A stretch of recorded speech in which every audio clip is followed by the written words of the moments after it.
Hi, I am Hudson Meeks, and I am a developer in the customer engineering team at BMC Software. This video is the second video of two covering how to tune the patrol agent for remote data collection.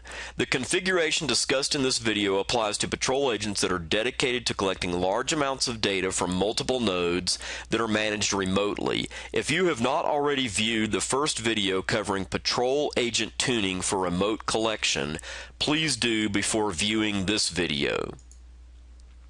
In the first video, we used the Patrol console to disable the recovery action for the patrol agent work rate. You will need Patrol Configuration Manager to manage the agent setting discussed in this video. The primary use cases are the same ones discussed in the first video, and they include monitoring with the Remote Windows Knowledge Module, the Remote Unix Knowledge Module, and the vCenter Knowledge Module. The purpose discussed in the first video applies here as well. Out of the box, the patrol agent is configured to automatically scale back data collection when its work rate exceeds a certain threshold.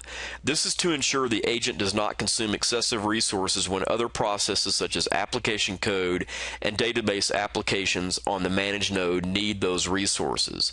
These out-of-the-box settings are proper configuration for most implementations where the agent is installed locally on the managed node. However, this does not make sense for nodes that are dedicated to patrol agents used for remote data collection.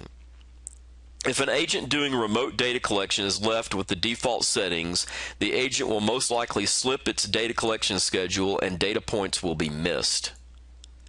The first video covered how to disable the recovery action that is triggered when the patrol agent work rate goes into alarm. This recovery action resets the agent's run queue schedule, and we do not want that to happen for agents that are dedicated to remote monitoring. You should apply the configuration shown in the first video before applying the settings shown in this video.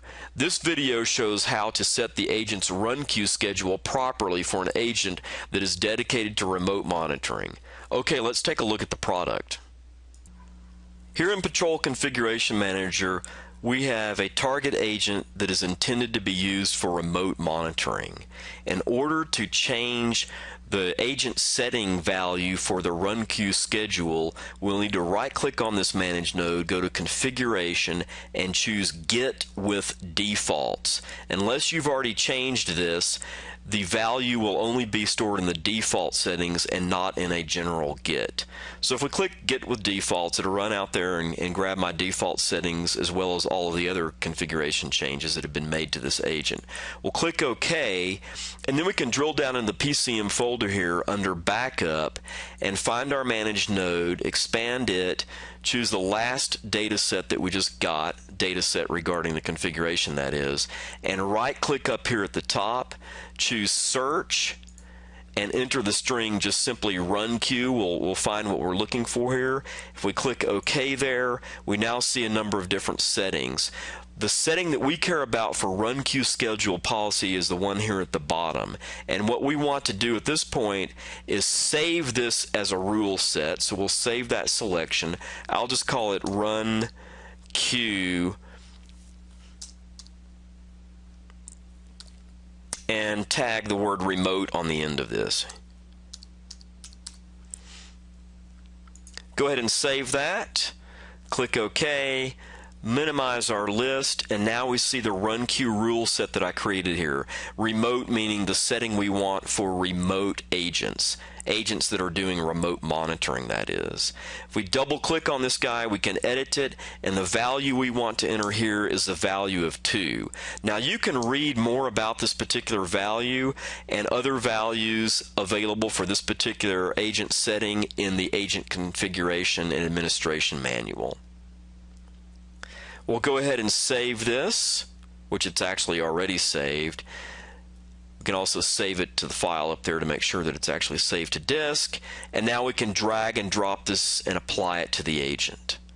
And this should be applied after having disabled the recovery action on work rate executions per minute, because if we don't do this after disabling that recovery action, then this setting can be inadvertently changed by the recovery action. We'll go ahead and click OK there, and now that rule has been applied to the agent. That concludes this video.